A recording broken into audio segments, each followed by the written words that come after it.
Hello students. तो अभी हम क्या पढ़ रहे हैं, वर्क एनर्जी थ्योरम पढ़ रहे हैं। तो आज उसी से रिलेटेड कुछ हम न्यूमेरिकल्स देखेंगे और फिर उसके बाद हम पढ़ेंगे conservative and non conservative forces के बारे में कि what do you mean by conservative force and non conservative force. ठीक है, देखो यहाँ ये क्वेश्चन दिया हुआ है कि क्या है कि दो ब्लॉक्स हैं जिसका मास क्या है m1 एंड m2 है ना। जो m1 और m2 m1 और m2 के बीच जो कोएफिशिएंट ऑफ फ्रिक्शन है वो क्या दिया हुआ है, न्यू दिया हुआ है। अब यदि सिस्टम को क्या किया जा रहा है, रेस्ट से रिलीज किया जा रहा है, तो आपसे ये पूछा गया है कि जब क्या होगा, ये ब्लॉक L डिस्टेंस क्या होगा, मूव करेंगे। आई मीन ये सिस्टम यदि L डिस्टेंस मूव करेगा उस समय उनका कॉमन वेलोसिटी जो होगा वो क्या होगा, √2g m2 minus mu m1 into L upon क्या होगा, m1 प्लस m2। ठीक है, क्या होगा, m1 प्लस क्या हो जाएगा, m2 हो जाएगा। ठीक है, अब देखो इसको दो मेथड से सॉल्व कर सकते हैं। एक मेथड तो ये है कि तुम क्या करो, इनका फ्री बॉडी डायग्राम, इसका फ्री बॉडी डायग्राम ड्रॉ करके एक्सेलरेशन कैलकुलेट करो by using Newton second law of motion. उसके बाद एक्सेलरेशन कांस्टेंट मिलेगा, फिर आप यूज कर सकते हो v square equal to u square two as, और उससे आपको ये मालूम चल जाएगा कि कॉमन वेलोसिटी क्या होगा। लेकिन अपने को Newton law of motion use नहीं करना है, वर्क एनर्जी थ्योरम यूज करके क्या करना है, सॉल्व करना है। अब मान लो कि जब ये डिस्टेंस L मूव किए उस समय इसका वेलोसिटी क्या है, v है। ये किधर मूव करेगा, डाउन। इसका वेलोसिटी क्या होगा, v होगा। ये किधर मूव करेगा, लेफ्ट करेगा। ठीक है, तो और देखो जितना नीचे ये जाएगा उतना ही क्या होगा, ये भी मूव करेगा किधर, राइट। तभी क्या होगा, स्ट्रिंग जो होगा क्या होगा, टाइट रहेगा, अदरवाइज स्ट्रिंग क्या होगा, लूज हो जाएगा और फिर दोनों साथ में मूव नहीं करेंगे। ठीक है, तो आइए हम इसको देखते हैं कि वर्क एनर्जी थ्योरम से कैसे हम सॉल्व करें। देखो दिया हुआ है क्वेश्चन में कि इनिशियली सिस्टम क्या है, रेस्ट से रिलीज किया गया है। इसका मतलब क्या है कि आई जो है वो क्या है, 0 है। फाइनल काइनेटिक एनर्जी दोनों का क्या हो जाएगा, हाफ। ठीक है, क्या होगा, हाफ m1 प्लस क्या हो जाएगा, m2 इंटू क्या हो जाएगा, v स्क्वायर। ठीक है, अब डेल्टा के ई कितना मिलेगा, डेल्टा के ई इज इक्वल टू क्या होगा, के ई एफ माइनस क्या हो जाएगा, के ई आई। इसका वैल्यू रखोगे तो क्या हो जाएगा, 1/2। ठीक है, m1 प्लस क्या होगा, m2 इंटू क्या होगा, v स्क्वायर। ठीक है, ये डेल्टा के लिए हो गया। चेंज इन काइनेटिक एनर्जी अपने को मालूम चल गया। अब टोटल वर्क डन कैलकुलेट कर लें। तो पहले देखो कि वर्क आई मीन फोर्स कौन कौन सा लग रहा है।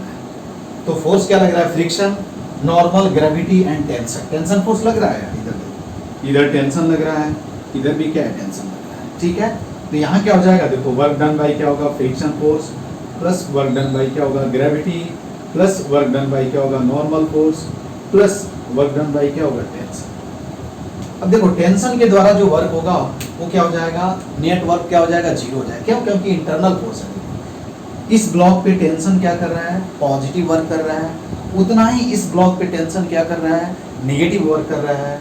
इसलिए वर्क डन बाई टेंशन क्या हो जाएगा, यहाँ 0 हो जाएगा। नॉर्मल फोर्स किस पे लग रहा है, इस पे, और डिस्प्लेसमेंट किधर हो रहा है, राइट हो रहा है। तो फोर्स और डिस्प्लेसमेंट के बीच एंगल क्या है, 90 डिग्री है। इसलिए इसके द्वारा भी वर्क क्या हो जाएगा, 0 हो जाएगा। अब नेट वर्क कौन कर रहा है, ग्रेविटी एंड क्या है, फ्रिक्शन फोर्स। अब हम लिखेंगे, देखो तो फ्रिक्शन फोर्स के द्वारा वर्क कितना होगा, देखो इधर फ्रिक्शन किधर लगेगा, इधर लगेगा। एफ के नेचर का होगा, आई मीन काइनेटिक नेचर का होगा, तो क्या हो जाएगा, माइनस म्यू m1 इंटू क्या हो जाएगा, g इंटू क्या हो जाएगा, l। कितना डिस्प्लेस हो रहा है, l हो रहा है, प्लस m2g इंटू क्या हो गया, l। तो आपको टोटल वर्क डन मिल गया, WT इज इक्वल टू क्या मिला, देखो तो g इंटू l इंटू क्या हुआ, m2 माइनस म्यू m1। ठीक है, अब मुझे क्या करना है, बस वर्क एनर्जी थ्योरम क्या करना है, यूज कर देना है। क्या करना है, वर्क एनर्जी थ्योरम यूज कर देना है। ठीक है, तो वर्क एनर्जी थ्योरम देखो, तो यहाँ नाउ क्या लिखोगे, नाउ फ्रॉम क्या होगा, वर्क एनर्जी थ्योरम क्या हो जाएगा, total work done is equal to क्या होगा, डेल्टा के। ठीक है, तो टोटल वर्क डन कितना है, देखो तो क्या है, m2 माइनस म्यू m1। ठीक है, समझ में आया ना, इंटू क्या है, GL। इज इक्वल टू क्या है, change in kinetic energy half क्या है m1 प्लस क्या है m2 इंटू वी स्क्वायर। ठीक है, यहाँ से जब आप सिंप्लीफाई करोगे तो आपको क्या मिल जाएगा, वेलोसिटी मिल जाएगा। कितना मिलेगा देखो 2gl इंटू m2 माइनस क्या होगा म्यू m1 अपॉन क्या हो जाएगा m1 प्लस। तो ये प्रूफ हो गया कि वेलोसिटी कितना होगा, square root of 2gl into m2 minus mu m1। ठीक है, ये प्रूफ हो गया। ठीक है, एक क्वेश्चन मैं इसी पे बेस्ड होमवर्क देता हूँ, तुम लोग उसको सॉल्व करना। ठीक है, ट्राई करना उसको, है ना, अच्छा क्वेश्चन है वो भी। तो देखो होमवर्क क्या है,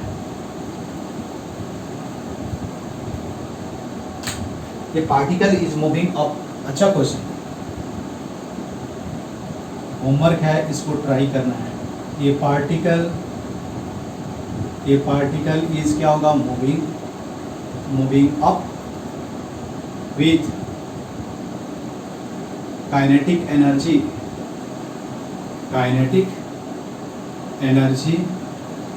E, the particle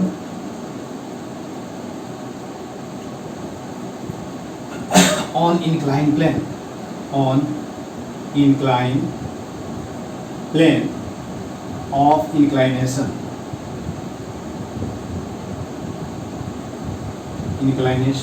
alpha। ठीक है, the coefficient of friction is, या ऐसे लिख लो as shown in the figure, diagram draw figure as shown in the figure। ठीक है, यही क्या है तुम्हारा रफ इंक्लाइन प्लेन है। यहाँ से क्या है, एक ब्लॉक जो है वो या कोई पार्टिकल है जो E एनर्जी से क्या है, ठीक है, और ये रफ है, इसका कोएफिशिएंट ऑफ फ्रिक्शन क्या दिया हुआ है। तो आपसे पूछा गया है कि the work done against friction क्या होगा, the work done against friction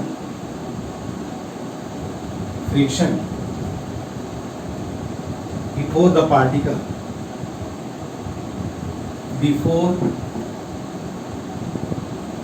particle come to क्या होगा, come to rest is, option देखो क्या क्या है, mu E cos theta upon sine theta plus क्या है mu cos theta. Second option देखो क्या है, कॉस थीटा नहीं, अल्फा लिख लो यहाँ, क्योंकि अल्फा हमने यूज किया है अल्फा। ठीक है, ई कॉस अल्फा अपॉन क्या है sin alpha plus mu cos alpha. C जो ऑप्शन है वो क्या दिया हुआ है, ई अपॉन क्या होगा, ई अपॉन साइन अल्फा प्लस क्या होगा न्यू कॉस अल्फा। और डी जो दिया हुआ है वो क्या दिया हुआ है, ई अपॉन क्या है जी इंटू साइन अल्फा प्लस क्या होगा न्यू कॉस। ठीक है, ये ऑप्शन दिया हुआ है, तो आपको इस ऑप्शन में से क्या करना है, करेक्ट ऑप्शन क्या करना है, सिलेक्ट करना है, और आपको यूज क्या करना है, वर्क एनर्जी क्या है थ्योरम यूज करके इसको क्या करना है, फाइंड आउट करना है। ठीक है, क्या है, फाइंड आउट करना है। इसका ऑप्शन मैं लिख देता हूँ, बोल देता हूँ कि इसका आंसर जो होगा वो क्या है 44, ये ऑप्शन होगा। इसका जो ऑप्शन होगा वो क्या होगा, करेक्ट ऑप्शन जो है क्या है, आंसर मैं इसका बता देता हूँ क्या होगा, आंसर जो होगा वो क्या होगा, ये होगा। इसको ट्राई करना आप लोग एक बार, और नहीं आएगा तो मैं नेक्स्ट क्लास में इसको सॉल्व कर दूंगा कल। ठीक है, तो उसके बाद ये क्वेश्चन है कि आपसे पूछा जाए, ठीक है, अब ये देखो कि पूछा जाए कि वर्क डन बाई जो होगा फ्रिक्शन फोर्स। देखो ये क्वेश्चन है, यहाँ से हम ये प्रूव करेंगे। एग्जाम्पल ये बहुत अच्छा है, ठीक है, कि ये देखो क्या है कि इंक्लाइन प्लेन है ना, ये क्या है, ब्लॉक को मूव कराया जा रहा है, ठीक है, इसका इंक्लाइनेशन क्या है, थीटा है, जो प्लेन है वो क्या है, ठीक है, और यहाँ कोएफिशिएंट ऑफ फ्रिक्शन जो है वो क्या है, इसका मास क्या है, m दिया हुआ है। तो आपसे पूछा गया है कि जब ये ब्लॉक जो होगा क्या है, x डिस्टेंस, मान लो कि ये क्या है डिस्टेंस, ठीक है, ये हाइट दिया हुआ है, ये x है।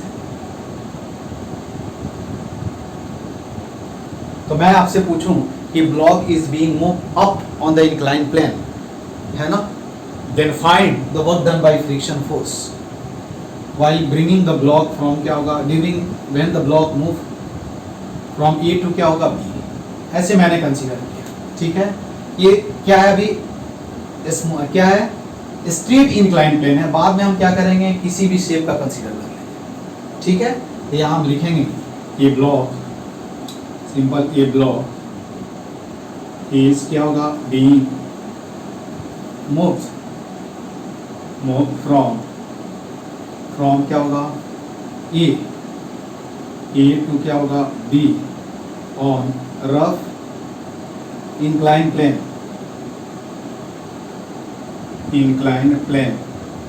as shown in the figure. Find the work done by, क्या होगा, by फ्रिक्शन फोर्स। ये बहुत ही इंपॉर्टेंट क्वेश्चन है, ऐसे बोल सकते हो कि क्वेश्चन नंबर हमने 3 लिखा, ये बहुत ही इंपॉर्टेंट है, ठीक है। अब देखो फ्रिक्शन फोर्स के द्वारा वर्क क्या होगा, ये आपको क्या करना है, कैलकुलेट करना है। तो फ्रिक्शन फोर्स के द्वारा जो वर्क होगा वो क्या होगा, W वर्क डन बाई क्या होगा, फ्रिक्शन फोर्स। और यहाँ यदि मैं भी बता सकता हूँ, यदि ब्लॉक को क्या है, स्लोली मूव कराया जा रहा है ना, तो क्या होगा, वर्क डन बाई जो एक्सटर्नल फोर्स होगा वो कुछ और भी होगा। इस क्वेश्चन में और एक क्वेश्चन बन सकता है। तो work done by friction force क्या होगा, फ्रिक्शन फोर्स देखो निगेटिव होगा, क्योंकि फ्रिक्शन फोर्स किधर लाएगा, देखो किसी टाइम क्या है, ब्लॉक यहाँ है, तो फ्रिक्शन फोर्स किधर लाएगा, F के इधर लग रहा है, ठीक है, mg भी किधर लग रहा है, इधर ही लग रहा है, mg साइन थीटा। इधर क्या लग रहा है, तुम्हारा नॉर्मल लग रहा है, और इधर क्या लग रहा है, mg cos थीटा, ठीक है। तो work done by friction force क्या होगा, माइनस एफ के इंटू क्या हो जाएगा, एफ के इंटू क्या होगा, मुझे ये चाहिए ना यार, एफ के इंटू एस लिख दें। इधर क्या है, मैंने मान लिया कि ब्लॉक, इधर क्या है, एस डिस्प्लेसमेंट क्या हुआ, वो किया, ठीक है। अब देखो ध्यान से, एफ के कितना होगा, ये तुम बता सकते हो, देखो minus mu M G cos theta into क्या हो जाएगा, एस। एस क्या है, डिस्प्लेसमेंट ऑफ द ब्लॉक क्या है, अलोंग द इंक्लाइन प्लेन। तो यहाँ से ये मालूम चल रहा है कि work done by friction force क्या होगा, माइनस म्यू एम जी, देखो एस कॉस थीटा, ठीक है। यहाँ से देखोगे तो cos theta is equal to क्या हो जाएगा, cos theta is equal to क्या हो जाएगा, एक्स अपॉन क्या हो जाएगा, एस। तो S cos theta is equal to क्या हो जाएगा, एक्स। तो यहाँ से हम लिख सकते हैं कि वर्क डन बाई जो फ्रिक्शन फोर्स होगा माइनस म्यू एम जी क्या होगा, एक्स होगा। इससे ये मालूम चल रहा है, एक ध्यान देना, ये क्या है, ये आइदर क्या है, प्लेन है या रफ है। Work done by the friction force केवल क्या डिपेंड कर रहा है कि हॉरिजॉन्टल ब्लॉक कितना मूव कर रहा है। ये क्या है, दिस इज द क्या है, दिस इज द क्या है, डिस्प्लेसमेंट ऑफ ब्लॉक अलोंग क्या है, हॉरिजॉन्टल डायरेक्शन में ये ब्लॉक कितना मूव कर रहा है उस पर डिपेंड करता है। ये आप कैसे भी ले जाओ, इनफाइनाइट नंबर ऑफ क्या है पाथ, इधर से तुम प्लेन कंसीडर कर लो, वर्क डन जो होगा ऑलवेज क्या होगा, तुम्हारा वर्क डन जो होगा ऑलवेज क्या होगा, एक्स पे डिपेंड करेगा, आई मीन एक्स क्या है। तो वर्क डन बाय यहाँ क्या होगा, वर्क डन बाय द क्या होगा, friction force does not depend on the path along which the object is being move from A to B. एक एक्सेप्शनल केस होता है, ठीक है। ऑलवेज आप ये नहीं बोल सकते कि work done by the friction force क्या होगा, पाथ पे डिपेंड करेगा। देखो यहाँ पाथ पे डिपेंड नहीं कर रहा है, समझ में आया ना, किस पे डिपेंड कर रहा है, किस पे डिपेंड कर रहा है कि ऑब्जेक्ट जो है, ब्लॉक जो है हॉरिजॉन्टली कितना मूव किया, ए से बी जाने में हॉरिजॉन्टल कितना मूव किया उस पे डिपेंड करता है, समझ में आया ना। तो यहाँ क्या होगा, वर्क जो यहाँ इन दिस केस क्या होगा, अब जब जैसे मैं एग्जांपल बताता हूँ तुमको, हाँ, तो यहाँ ये पॉइंट ध्यान में रखना है कि जब भी फ्रिक्शन के द्वारा वर्क कैलकुलेट करना हो तो क्या करो, देख लो कि डिस्प्लेसमेंट हॉरिजॉन्टल कितना हो रहा है, दैट इनटू क्या होगा, म्यू एम जी इनटू क्या हो जाएगा, एक्स हो जाएगा। अब इसके बाद इससे ये मालूम चल रहा है कि इंक्लाइन प्लेन का लेंथ कितना है, उससे मुझे कोई मतलब नहीं है, समझ में आया ना। हॉरिजॉन्टली कितना मूव कर रहा है उस पे मतलब। अब देखो यदि क्या होगा, इसी पे देखो अगेन, अब मैं क्या कर रहा हूँ कि इस टाइप का क्या कर रहा हूँ, रफ एक ये हो जाएगा, ठीक है, रफ पाथ ऐसे, ठीक है। एक मैं ऐसे भी पाथ क्या कर रहा हूँ, बना दे रहा हूँ, ये सब रफ पाथ है, रफ। ये भी क्या है, सरफेस क्या है, रफ, ठीक है। और एक जो पाथ है वो क्या है, ये देखो यहाँ क्या है, इंक्लाइनेशन क्या है, थीटा है, ये डिस्टेंस क्या है, एक्स हमने मान लिया। अब यहाँ मैंने 3 पाथ कंसीडर कर लिया, ये रफ सरफेस है, ये भी रफ है। अब यदि तीनों पाथ का नेचर सेम है, रफ आई मीन क्या है, देखो ध्यान से, यहाँ भी हमने क्या किया, इसका भी कोएफिशिएंट ऑफ फ्रिक्शन न्यू, यहाँ भी कोएफिशिएंट ऑफ फ्रिक्शन न्यू, और यहाँ भी कोएफिशिएंट ऑफ फ्रिक्शन क्या किया, न्यू। एक ब्लॉक जो है यहाँ मूव कर रहा है इस पाथ से, ठीक है, दूसरा ब्लॉक क्या है, ऐसे मूव करा रहे हैं, और तीसरा ब्लॉक क्या है, इसके द्वारा जो वर्क डन होगा वो W क्या है, इसको हमने पाथ 1 कंसीडर कर लिया है, पाथ 1 ये क्या हो जाएगा, दिस इज क्या होगा, पाथ 2 एंड दिस इज क्या होगा, पाथ 3। तो यहां देखोगे कि हर पाथ के द्वारा जो वर्क डन होगा क्या होगा, W1 इक्वल टू क्या होगा, W2 इक्वल टू क्या होगा, W3 माइनस इक्वल टू क्या होगा, म्यू एम जी क्या हो जाएगा, एक्स। ये नोट में बहुत इंपॉर्टेंट पॉइंट है, तुमसे ये पूछा जा सकता है, ठीक है। तो यहाँ जो work done by friction force जो होगा वो क्या होगा, हम ऑलवेज नहीं बोल सकते हैं कि क्या होगा, ये पाथ पे डिपेंड करेगा, पाथ से क्या होगा, इंडिपेंडेंट हो जाएगा, समझ में आया ना, क्या हो जाएगा, इंडिपेंडेंट हो जाएगा। यहाँ यदि हम तीनों का नेचर क्या कर लें, सेम कंसीडर कर लें, आई मीन यहाँ भी फ्रिक्शन कोएफिशिएंट सेम हो जाए, यहाँ भी फ्रिक्शन कोएफिशिएंट सेम हो जाए, और यहाँ भी फ्रिक्शन कोएफिशिएंट सेम हो जाए, तो तीनों पाथ से आई मीन यही क्या हुआ, ए हुआ, और ये क्या हुआ, बी हुआ। तो ए से बी तक इस ब्लॉक को मूव कराने के लिए जो वर्क करना पड़ेगा वो क्या करना पड़ेगा, सेम करना पड़ेगा। और वर्क कितना होगा, W1 equal to W2 equal to W3 equal to क्या होगा, minus mu M G X. कभी भी तुमको रफ सरफेस दिया हुआ है, ऐसे किसी भी टाइप का शेप दिया हुआ है, तो उस सिचुएशन में वर्क डन कोई पूछे तो कैसे कैलकुलेट करोगे, म्यू एम जी इंटू क्या होगा, एक्स होगा। इसको हमने क्या किया, इसको रेफरेंस लिया, और इससे क्या हुआ, हमने उसको मतलब एक जनरल रिजल्ट लेकर के यहाँ हमने लिख दिया। तो ये आपको क्या करना है, ध्यान रखना है कि जब भी फ्रिक्शन के द्वारा वर्क पूछा जाए तो आप क्या करोगे, सिंपल ये पॉइंट माइंड में रखना, ठीक है। अब हम आते हैं कि डिपेंडिंग ऑन द क्या होगा कि नेचर में 2 तरह के फोर्सेस होते हैं, depending on the work done, I mean यदि उनके द्वारा जो वर्क है वो पाथ पे डिपेंड कर रहा है या पाथ के नेचर से क्या है, इंडिपेंडेंट है। क्या है, पाथ से नेचर से क्या है, इंडिपेंडेंट है। तो work done by the friction work done by force जो होगा पाथ पे डिपेंड कर रहा है नहीं कर रहा है, उसके बेसिस पे वर्क फोर्स को या फील्ड को 2 पार्ट्स में क्या किया गया है, डिवाइड किया गया है, जिसको हम बोलते हैं कंजर्वेटिव फोर्स एंड क्या होगा, नॉन कंजर्वेटिव फोर्स। क्या बोलते हैं हम उसको, conservative force and non conservative force. तो उसके बारे में हम पढ़ेंगे, ठीक है। कंजर्वेटिव फोर्स एंड क्या होगा, नॉन कंजर्वेटिव फोर्स। तो इस पॉइंट पे देखो आते हैं, तो क्या लिखेंगे, डिपेंडिंग ऑन क्या होगा, depending on whether work done by force, depending on whether the work done by force depend on path along which object is being moved from one place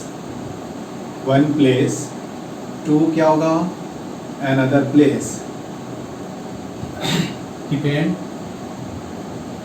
depending on whether work done by force depend on path along which object is being moved from one place to another place, depend or not depend है ना, और है ना, depend on path along which object is being moved from one place to another place, or depend on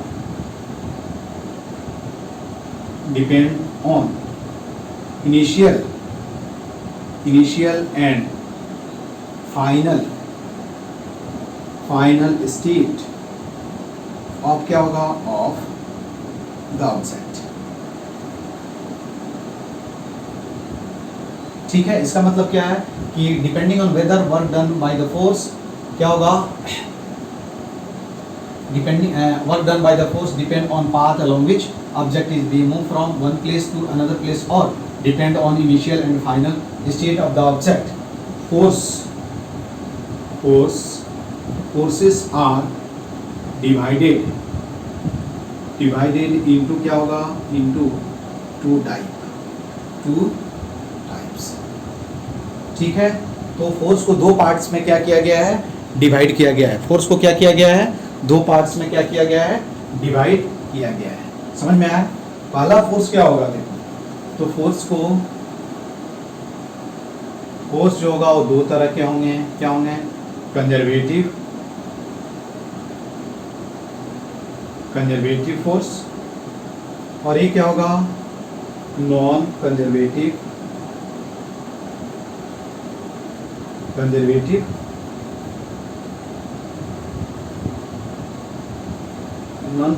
force.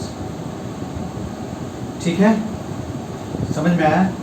अब conservative force क्या होता है और नॉन कंजर्वेटिव फोर्स क्या होता है, उसके बारे में हम वन बाय वन पढ़ेंगे। ठीक है, तो क्या होगा, कंजर्वेटिव फोर्स के बारे में हम पढ़ लेते हैं। कंजर्वेटिव फोर्स, ठीक है, if the work done bye क्या होगा, वर्क डन बाय क्या होगा, वर्क डन बाय क्या होगा, this force only depend on क्या होगा, ओनली डिपेंड ऑन क्या होगा, on initial and final position of क्या होगा, of object. Initial and final position पे क्या होगा, ऑब्जेक्ट पे डिपेंड करेगा। जैसे देखो, ये क्या है, ये इनिशियल पॉइंट है, और ये क्या है तुम्हारा, ये फाइनल पॉइंट है। ठीक है, तो क्या ऑब्जेक्ट को ऐसे ही मूव कराओ, ऐसे ही मूव कराओ और ऐसे ही मूव कराओ। ठीक है, ये क्या है, ये मान लो कि पाथ क्या है, पाथ 1 है, ये पाथ क्या है, पाथ 2 है, और ये क्या है, पाथ 3 है।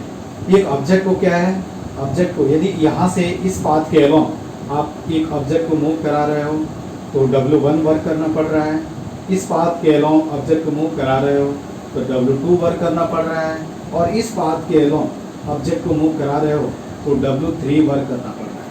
यदि क्या होगा, फोर्स कंजर्वेटिव होगा तो क्या होगा, W1 इज इक्वल टू क्या होगा, W2 इज इक्वल टू क्या होगा, W3। ये याद रखना है। कि यदि क्या होगा वर्क डन बाय द क्या होगा friction sorry work done by the क्या होगा कंजर्वेटिव फोर्स जो होगा वो केवल क्या चीज़ पे डिपेंड करेगा, इसको कैपिटल में लिख लेना है ना, W1 इज इक्वल टू क्या होगा W2 इज इक्वल टू क्या होगा W3। तो क्या चीज़ पे डिपेंड करेगा, ये केवल क्या होगा, this is initial, initial I stand for initial, और ये क्या हो गया फाइनल। इनिशियल और फाइनल पोजीशन पे डिपेंड नहीं करेगा, ये उस पर डिपेंड नहीं करेगा आप इनिशियल से फाइनल कैसे ऑब्जेक्ट को ले जा रहे हो, ठीक है। जैसे एग्जांपल के लिए जितने भी फील्ड फोर्स हैं, जितने भी क्या है फील्ड फोर्स हैं उनको, तो all field force conservative force क्या होगा,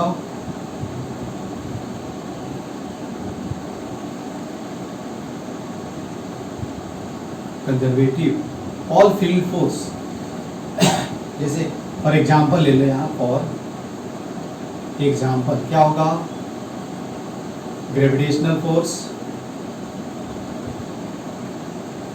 ग्रेविटेशनल फोर्स, इलेक्ट्रोस्टैटिक फोर्स,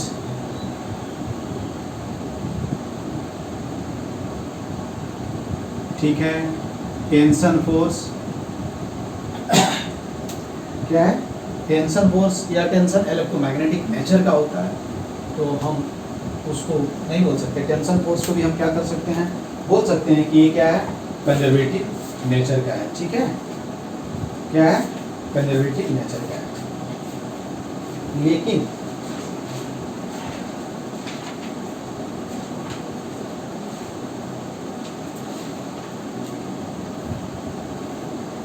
ठीक है, समझ में आया ना, एंड सो ऑन। उसके बाद दूसरा क्या है, पोटेंशियल एनर्जी जो है, याद रखना है कि पोटेंशियल एनर्जी क्या होगा, potential energy, potential energy are defined only for क्या होगा, फॉर कंजर्वेटिव फोर्स, और क्या होगा, और फील्ड, ठीक है। Potential energy are defined only for conservative force और फील्ड, उन्हीं के लिए क्या है डिफाइन किया जाता है। और जनरली इन जनरल जितने भी वेलोसिटी इंडिपेंडेंट फोर्सेस होते हैं एक्सेप्ट फ्रिक्शन, फ्रिक्शन वेलोसिटी पे डिपेंड नहीं करता है, आई मीन ड्राई फ्रिक्शन की मैं बात कर रहा हूँ, ठीक है। तो ऑल क्या होगा, यहाँ लिख सकते हो कि ऑल वेलोसिटी इंडिपेंडेंट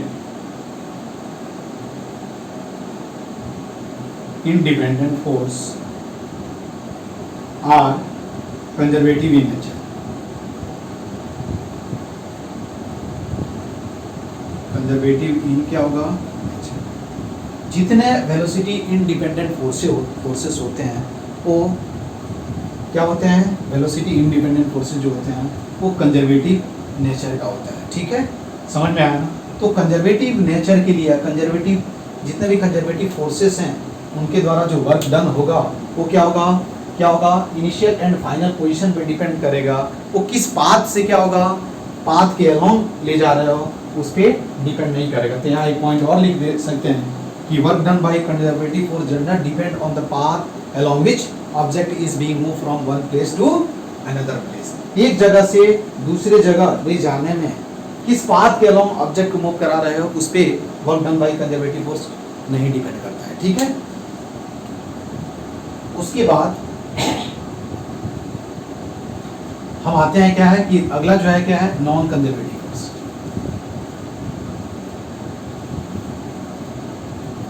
तो देखो नॉन कंजर्वेटिव फोर्स के द्वारा क्या होगा,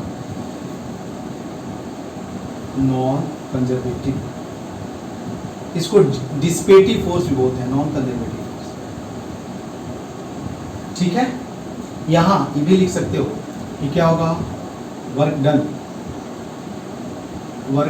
डन डिपेंड ऑन क्या होगा, वर्क डन बाय क्या होगा, work done bye non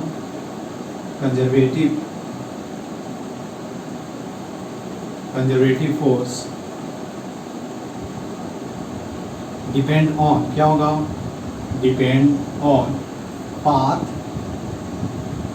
along which along which object is being moved from initial to क्या होगा, to final position। ठीक है, आई मीन डिफरेंट, जैसे मान लो कि ये क्या होगा तुम्हारा आई हो गया और ये क्या हो गया एफ, ये आई, दिस इज क्या हो गया, एफ हो गया। ठीक है, एक पाथ ये है, दूसरा पाथ क्या है, ये है, और तीसरा पाथ ये है। तीनों पाथ के अलोंग हम क्या कर रहे हैं, ऑब्जेक्ट को एक जगह से दूसरी जगह मूव कर रहे हैं। ठीक है, ये पाथ क्या हुआ तुम्हारा, पाथ 1, दिस इज क्या हुआ, पाथ 2, और दिस इज क्या हो गया, पाथ 3।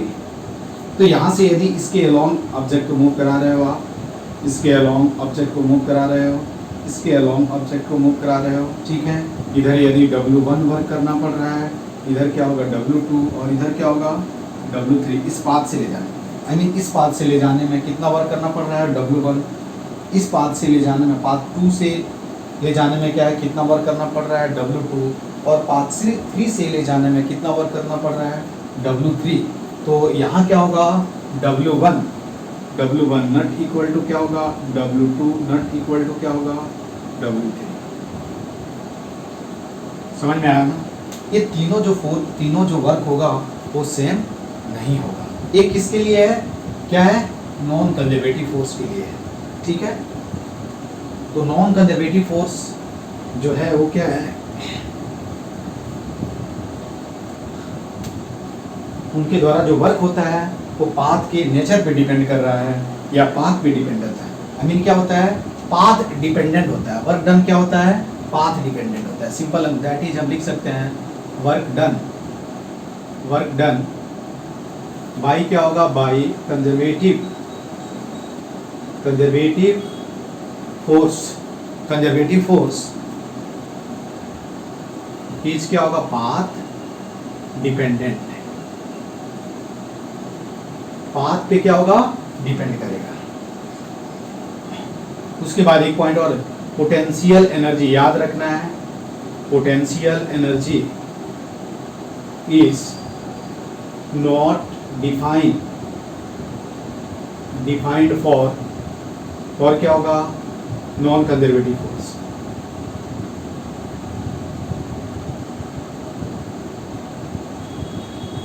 नॉन कंजर्वेटिव फोर्स और क्या होगा, और फील्ड फोर्स,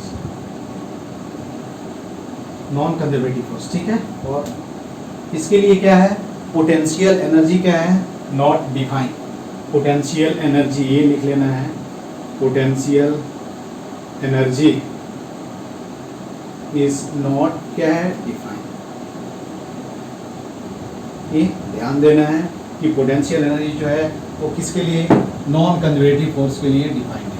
और जितने भी वेलोसिटी डिपेंडेंट फोर्सेस होते हैं क्या होते हैं, in general except dry friction velocity पे नहीं डिपेंड करता है।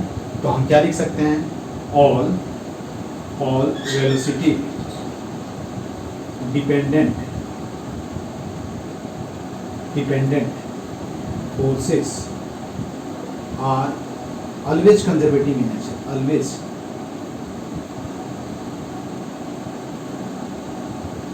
कंजर्वेटिव इन क्या होगा, इन। ठीक है, जैसे एग्जांपल के लिए तुम बोल सकते हो कि क्या होगा कि मैग्नेटिक फोर्स, विस्कस फोर्स क्या होगा, मैग्नेटिक फोर्स, विस्कस फोर्स जो होता है वो क्या होता है, वेलोसिटी डिपेंडेंट होता है। इसलिए या एयर रेसिस्टिव फोर्स भी क्या है, वेलोसिटी डिपेंडेंट होता है। इसलिए जितने भी रेसिस्टिव फोर्स होते हैं वो ऑलवेज क्या होते हैं, नॉन कंजर्वेटिव नेचर के होते हैं और उनके लिए पोटेंशियल एनर्जी डिफाइन नहीं किया जाता है। पोटेंशियल एनर्जी उनके लिए हम डिफाइन नहीं कर सकते हैं। ठीक है, इसके बाद अब तो ये रहा सिंपल। अभी आपसे कोई पूछे तो सिंपल डेफिनेशन रहा है, लेकिन डेफिनेशन थोड़ी आईआईटी में पूछा जाएगा। आईआईटी में तो ये पूछा जाएगा कि फोर्स दिया हुआ है तो आपको क्या करना है, बताना है कि ये फोर्स जो होगा वो कंजर्वेटिव है या नहीं है। तो उसके लिए दो मेथड है, एक तो मैं ट्रिक बताता हूँ कि ठीक है, दूसरा मेथड थोड़ा सा लेंदी है, लेकिन दोनों मेथड से क्या होगा, आंसर आएगा। ऐसा नहीं है कि एक ही मेथड से क्या होगा, आंसर आएगा। पहले तो फोर्स दिया रहेगा और तुमसे पूछा जाएगा कि इसको चेक करो कि ये कंजर्वेटिव है या नहीं, नॉन कंजर्वेटिव है। तो सिंपल आपको क्या करना है, उसको डिफरेंशिएट करना है, और डिफरेंशिएट करके क्या करना है, कुछ चेक करना है। दूसरा क्या है, दूसरा मेथड क्या है कि आप क्या करो, दो path initial and final point select कर लो अपने से, उसके बाद दो डिफरेंट पाथ सेलेक्ट करो और चेक करो कि दोनों पाथ के द्वारा जो वर्क डन है वो क्या है, सेम आ रहा है क्या। यदि वर्क डन सेम आएगा, इसका मतलब क्या है कि जो फोर्स दिया हुआ है वो क्या होगा, कंजर्वेटिव नेचर का होगा। यदि दोनों पाथ के द्वारा वर्क डन अलग अलग आ रहा है, तो इसका मतलब क्या है कि जो फोर्स दिया हुआ है वो क्या होगा, नॉन कंजर्वेटिव होगा। ठीक है, तो ऐसे हम क्या करते हैं, चेक करते हैं। तो पहले हम चेक करेंगे। ठीक है, अगला पॉइंट है मेथड, क्या होगा, method to check whether given force is क्या होगा, कंजर्वेटिव और क्या होगा, नॉन कंजर्वेटिव। कंजर्वेटिव होगा और क्या होगा, नॉन कंजर्वेटिव। ठीक है, ये तुमको क्या करना है, चेक करना है। तो देखो मेथड फर्स्ट में क्या है, देखो क्या होगा, फोर्स दिया रहेगा, फोर्स क्या होगा, फोर्स दिया रहेगा, यही क्या है, फोर्स दिया हुआ है, प्लेट फोर्स इज क्या है, एफ, और एफ जो है क्या है, एक्स वाई और क्या होगा, जेड का क्या होगा, फंक्शन है। इसमें क्या है, एफ जो है क्या है, एक्स वाई एंड जेड का क्या है, फंक्शन है, यानी एक्स वाई एंड जेड पे क्या है, डिपेंड कर रहा है। तो सबसे पहले हम क्या करेंगे, पहले हम क्या करेंगे, इसको partial derivative D F upon क्या निकालेंगे, डी एक्स। ठीक है, क्या करेंगे, डी एफ अपॉन क्या निकालेंगे, डी एक्स। ठीक है, उसके बाद या डी एफ अपॉन क्या होगा, डी एक्स। इसको पार्शियल डेरिवेटिव, इस सिंबल क्या, इसको हम ऐसे पढ़ते हैं, partial derivative of F with respect to क्या होगा, X. Partial derivative of F with respect to क्या होगा, एक्स। जब भी क्या होगा, मोर देन वन वेरिएबल आपको मिलेगा, more than one independent variable, उस सिचुएशन में हम क्या करते हैं, पार्शियल डेरिवेटिव यूज करते हैं। पार्शियल डेरिवेटिव में क्या करेंगे कि जिसके रिस्पेक्ट में हम डिफरेंशिएट कर रहे हैं उसको छोड़ करके ऑल जितने भी वेरिएबल है उसको हम कांस्टेंट मान लेते हैं। तो हमने क्या लिखा है, डी एफ वाई अपॉन क्या होगा, डी एक्स। तो हम ये लिख सकते हैं कि ऐसे लिखेंगे। ठीक है, तो यहाँ हम पहले क्या लिखेंगे, फोर्स एफ विल बी क्या होगा, विल बी कंजर्वेटिव इफ क्या होगा, इफ देखो partial derivative of F with respect to X is equal to क्या होगा, पार्शियल डेरिवेटिव ऑफ, नहीं एफ वाई, ऐसे लिखें एफ वाई। ठीक है, इज इक्वल टू क्या होगा, पार्शियल डेरिवेटिव ऑफ क्या होगा, ये फोर्स जो होगा, देखो ऐसे ही होगा ना, फोर्स इज इक्वल टू क्या होगा, देखो ये क्या लिखेंगे, एफ एक्स आई कैप प्लस क्या होगा, एफ वाई क्या होगा, जे कैप प्लस क्या होगा, एफ जेड क्या होगा, के कैप। तो हम यहाँ क्या करेंगे, देखो वाई कंपोनेंट को किसके रिस्पेक्ट में डिफरेंशिएट करेंगे, X is equal to X component को हम किसके रिस्पेक्ट में डिफरेंशिएट करेंगे, वाई। और क्या करेंगे, ठीक है, उसी तरह क्या लिखेंगे, D F X D Z is equal to क्या होगा, D F Z D X. इसका मतलब क्या हुआ, एक्स कंपोनेंट का डिफरेंशिएशन किसके रिस्पेक्ट में, जेड, और ये क्या होना चाहिए, जेड कंपोनेंट का डिफरेंशिएशन एक्स के रिस्पेक्ट में होना चाहिए। आई मीन यदि ये इक्वल है, और एक और हो सकता है, और क्या हो सकता है, और क्या हो सकता है, D F Y with respect to क्या होगा, D Z is equal to क्या होगा, D F Z with respect to क्या होगा, डी वाई। तो क्या करो तुम, इसको क्या करो, इसको सिंपल डिफरेंशिएशन जो तुम करते हो वही करना, जस्ट ये सिंबल अलग हो जाता है, पार्शियल डेरिवेटिव पढ़ते हैं इसको।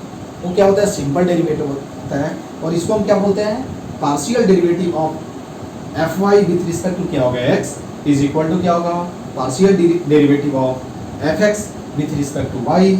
यहाँ क्या होगा partial derivative of F X with respect to J is equal to क्या होगा partial derivative of F Z with respect to क्या होगा एक्स। यहाँ क्या होगा partial derivative of F Y with respect to क्या होगा जेड इज इक्वल टू क्या होगा partial derivative of F Z with respect to क्या होगा वाई। यदि ऐसा आ रहा है तो फोर्स जो होगा वो क्या होगा कंजर्वेटिव हो जाएगा। जैसे एक एग्जांपल दे दो तब तो तुमको समझ में आएगा कि एफ चेक वेदर एफ दिया हुआ है एफ इज इक्वल टू क्या दे देखो एक्स वाई आई कैप प्लस क्या है जैसे दिया हुआ है देखो यहाँ से एक्स स्क्वायर आई कैप प्लस क्या होगा वाई स्क्वायर एक्स जे। सही है दिया हुआ है ना। तो देखो ये क्या है ये क्या ये तुमको क्या मिला एफ एक्स और this is nothing but the क्या हुआ एफ वाई। अब मुझे चेक करना है तो पहले क्या करेंगे एफ एक्स क्या लिखेंगे D F X D Y. देखो तो इसको क्या लिखेंगे डी एफ एक्स कितना है X square Y with respect to क्या है डी वाई। अब देखो किसके रिस्पेक्ट में हम डिफरेंशिएट कर रहे हैं वाई के, तो वाई को छोड़ करके और क्या हो जाएगा कांस्टेंट हम मान लेते हैं। यहाँ क्या लिखेंगे X square D Y upon क्या हो जाएगा डी वाई। ये कितना हो जाएगा एक्स स्क्वायर। ठीक है तो D F X upon D Y क्या हुआ एक्स स्क्वायर हो गया। अब मुझे क्या कैलकुलेट करना है कि D F Y with respect to क्या है डी एक्स। ठीक है तो एफ वाई कितना है वाई स्क्वायर है। ठीक है कितना है वाई स्क्वायर है। तो यहाँ ये कितना हो जाएगा देखो तो डी ऑफ एफ वाई रखो एफ वाई क्या है एफ वाई क्या है Y square X D X. अब x को छोड़ करके हमको क्या करना है बाहर ले लेना है। तो देखो तो किसके रिस्पेक्ट में डिफरेंशिएट कर x तो वाई स्क्वायर को हम क्या लिखेंगे बाहर लिखेंगे तो dx और ये तो तुमको मालूम है ये कितना हो जाएगा वाई स्क्वायर। तो अब देखो क्या है डी एफ एक्स। देखो तो यहाँ क्या है ये दोनों इक्वल है क्या नहीं है ना। अरे ये दोनों इक्वल है क्या तो हम लिख देंगे देखो ध्यान से D F Y upon D X is not equal to क्या है डी एफ क्या होगा F X D Y. Hence क्या होगा हेंस फोर्स क्या होगा फोर्स इज नॉन कंजर्वेटिव।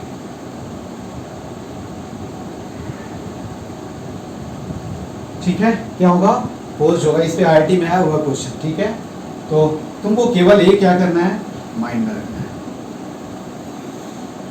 ठीक है तो यहाँ क्या होगा फोर्स जो है वो क्या है नॉन कंजर्वेटिव है। ठीक है दूसरा एग्जांपल और देख लो। तो ये मेथड तुमको क्या होना चाहिए समझ में आना चाहिए। दूसरा मेथड मैं बताऊंगा पहले एक मेथड समझ जाओ। जैसे देखो तुमको दिया हुआ है कि f एग्जांपल सेकंड देखो क्या दिया सेकंड एग्जांपल में ये क्या है f इज इक्वल टू दिया हुआ है क्या होगा क्या होगा एक्स वाई स्क्वायर आई कैप प्लस क्या होगा वाई एक्स स्क्वायर क्या है जे कैप दिया हुआ है। ठीक है अगेन तुमको क्या करना है यहाँ चेक करना है। देखो अगेन ये क्या होगा एफ एक्स हो गया और ये क्या होगा एफ वाई हो गया ना। ये एफ एक्स और ये क्या होगा एफ वाई होगा। मुझे अगेन चेक करना है कि ये क्या होगा कंजर्वेटिव। सेमी एग्जांपल लिया क्या तो चलो यहाँ एक्स स्क्वायर और ये क्या कर लें एक्स वाई रख लेते हैं। ठीक है क्या होगा यहाँ हम क्या कर रहे हैं ठीक है चलो ठीक है। तो आपको तुमको चेक करना है कि क्या होगा एफ एक्स को किसके रिस्पेक्ट में डिफरेंशिएट करना है वाई के रिस्पेक्ट में। तो देखो तो D of I mean D F X D Y is equal to कितना होगा देखो तो डी ऑफ अब वाई के रिस्पेक्ट में डिफरेंशिएट कर रहा है तो क्या कांस्टेंट होगा एक्स। तो क्या लिखेंगे X square Y square D Y. ये कितना होगा देखो एक्स स्क्वायर क्या हो गया कॉमन कांस्टेंट हो गया, तो डी वाई स्क्वायर अपॉन क्या हो गया डी वाई। ये कितना हो जाएगा 2x स्क्वायर हुआ क्या y। ठीक है, अब मुझे क्या करना है D F Y with respect to क्या निकालना है डी एक्स। इसको क्या करेंगे x के रिस्पेक्ट में डिफरेंशिएट करेंगे, तो डी वाई एक्स स्क्वायर क्या होगा डी एक्स। यहाँ किसके रिस्पेक्ट में डिफरेंशिएट कर रहे हैं x, किसको कांस्टेंट मानेंगे y को, ये क्या हो जाएगा y D x square upon क्या हो जाएगा dx। ये कितना हो जाएगा 2xy।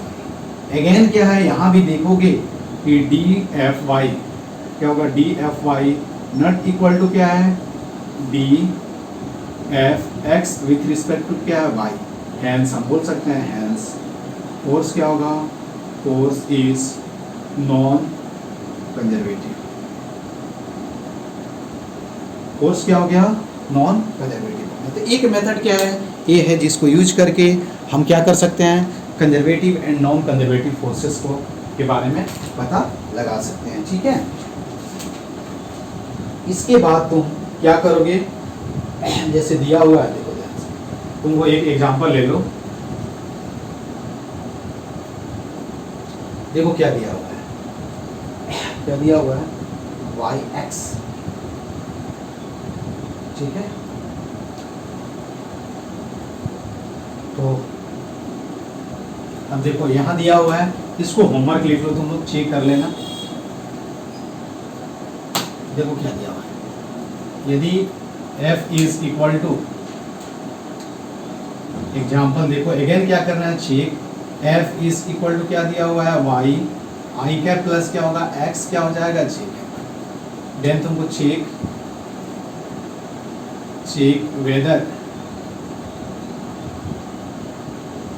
वेदर f इज क्या है कंजर्वेटिव और नॉट। ठीक है, f कंजर्वेटिव है या नहीं है ये तुमको क्या करना है चेक करना है। तो फिर क्या करना है तुमको मेथड वही जो मैंने बताया था। देखो यहाँ क्या हो जाएगा, दिस इज क्या हो गया fx, दिस इज क्या हो गया fy। बस यहाँ एक प्रूव कर देना है कि df(x) dy is equal to क्या होगा dfy dx हो जाए, तो फोर्स क्या हो जाएगा f क्या होगा कंजर्वेटिव होगा।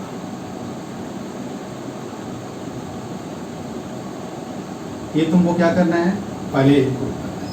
यदि इतना प्रूफ हो गया तब क्या होगा कंजर्वेटिव होगा, अदरवाइज क्या होगा कंजर्वेटिव नहीं होगा। तो ये हिंट्स दे देता हूँ, तुम लोग ट्राई कर लेना इसको। ये क्या है होमवर्क है। ठीक है, तो आज की क्लास में बस सेकंड मेथड नेक्स्ट क्लास में बताऊंगा मैं। ठीक है, आज की क्लास में बस इतना ही। Okay, thank you.